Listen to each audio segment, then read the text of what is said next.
ನಮಸ್ಕಾರ ಸ್ನೇಹಿತರೆ, ಮಹಾಚಂದ್ರ ಯೂಟ್ಯೂಬ್ ಚಾನಲ್ಗೆ ತಮ್ಮೆಲ್ಲರಿಗೂ ಮತ್ತೊಮ್ಮೆ ಆತ್ಮೀಯವಾದಂತಹ ಸ್ವಾಗತ. ಸ್ನೇಹಿತರೆ, ಪ್ರಾಥಮಿಕ ಶಾಲಾ ಶಿಕ್ಷಕರು ಮತ್ತು ಸಿಬ್ಬಂದಿಗಳಿಗೆ ನಿವೃತ್ತಿ ವೇತನವನ್ನು ಪರಿಷ್ಕರಿಸುವ ಒಂದು ಆದೇಶವನ್ನು ಹೊರಡಿಸಿದ್ದಾರೆ, ಸುತ್ತೋಲೆಯನ್ನು ಹೊರಡಿಸಿದ್ದಾರೆ. ಸ್ನೇಹಿತರೆ, ಇದ್ರ ಬಗ್ಗೆ ಈ ವಿಡಿಯೋನಲ್ಲಿ ನಾನು ನಿಮಗೆ ಮಾಹಿತಿ ತಿಳಿಸ್ಕೊಡ್ತಾ ಇದ್ದೀನಿ. ವಿಡಿಯೋ ಸ್ಕಿಪ್ ಮಾಡ್ದೇ ಪೂರ್ತಿಯಾಗಿ ನೋಡಿ. ಹಾಗೆ ನಮ್ಮ ಚಾನಲ್ನ ಇನ್ಯಾರು ಸಬ್ಸ್ಕ್ರೈಬ್ ಮಾಡ್ಕೊಂಡಿಲ್ಲ ಅವರು ಈ ಕೂಡಲೇ ಸಬ್ಸ್ಕ್ರೈಬ್ ಮಾಡ್ಕೊಳ್ಳಿ.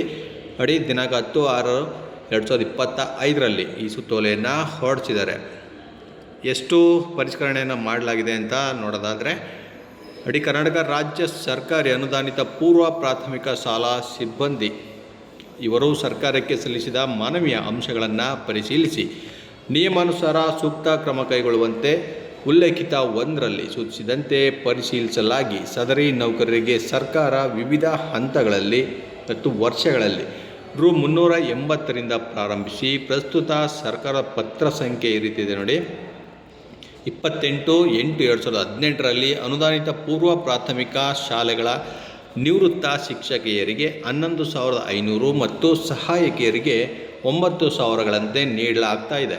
ಈಗ ಕೊಡ್ತಾ ಇರ್ತಕ್ಕಂಥ ಪೆನ್ಷನ್ ಸ್ನೇಹಿತರೆ, ನಿವೃತ್ತ ನೌಕರರಿಗೆ ಶಿಕ್ಷಕಿಯರಿಗೆ 11,500 ಮತ್ತು ಸಹಾಯಕರಿಗೆ 9,000 ರೂಗಳನ್ನು ನೀಡಲಾಗ್ತಾ ಇದೆ.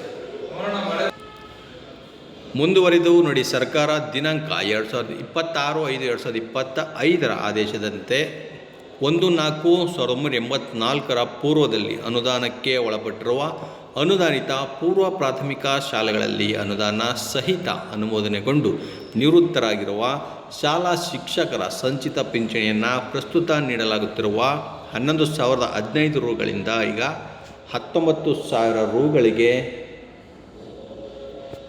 ಹಾಗೂ ಶಾಲಾ ಸಹಾಯಕರ ಸಂಚಿತ ಪಿಂಚಣಿಯನ್ನು 9,000ಗಳಿಂದ 15,000ಗಳವರೆಗೆ ಭವಿಷ್ಯವರ್ತಿಯಾಗಿ ಪರಿಷ್ಕರಿಸಿ ಆದೇಶಿಸಲಾಗಿದೆ. ಸದರಿ ಸರ್ಕಾರದ ಉಲ್ಲೇಖಿತ 2ರ ಪತ್ರದಂತೆ ಅಗತ್ಯ ಕ್ರಮ ವಹಿಸಲು ರಾಜ್ಯದ ಎಲ್ಲ ಉಪನಿರ್ದೇಶಕರು ಮತ್ತು ಕ್ಷೇತ್ರ ಶಿಕ್ಷಣಾಧಿಕಾರಿಗಳಿಗೆ ಸೂಚಿಸಿದೆ.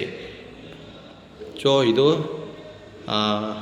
ಶಾಲಾ ಶಿಕ್ಷಣ ಇಲಾಖೆಯ ನಿರ್ದೇಶಕರು ಈಗ ಈ ಪರಿಷ್ಕರಣೆಯನ್ನು ಮಾಡಿ, ಪಿಂಚಣಿ ಪರಿಷ್ಕರಣೆಯನ್ನು ಮಾಡಿ ಆದೇಶವನ್ನು ಹೊರಡಿಸಿರ್ತಕ್ಕಂಥದ್ದು. ಸ್ನೇಹಿತರೆ, ಇದೊಂದು ಇವತ್ತಿನ ಅಧಿಕೃತ ಮಾಹಿತಿ. ಇದೇ ರೀತಿ ಮತ್ತಷ್ಟು ಮಾಹಿತಿ ಜೊತೆಗೆ ನಿಮ್ಮನ್ನ ಭೇಟಿ ಮಾಡ್ತೇನೆ. ನಮಸ್ಕಾರ.